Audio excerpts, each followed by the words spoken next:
হ্যাঁ রেডি। আচ্ছা, আমরা এখন বেলুন দৌড় খেলা দেখব। তো নিয়মটা বলে নেই, হাঁটুর মাঝে বেলুন থাকবে। এই বেলুন রেখে কে যত আগে দৌড়ে যেতে পারে, যে সবচেয়ে বেশি যেতে পারে, সবার আগে যেতে পারে, সে প্রথম, দ্বিতীয়, তৃতীয় হবে। সবাই রেডি?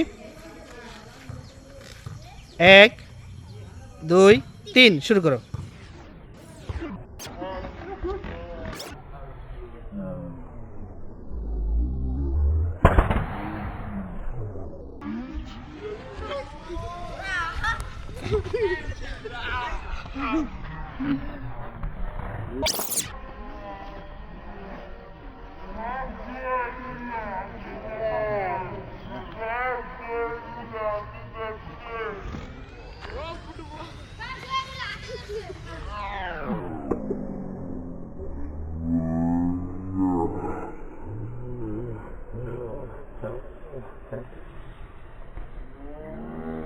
আজকের খেলায় বিজয়ী রাহাত।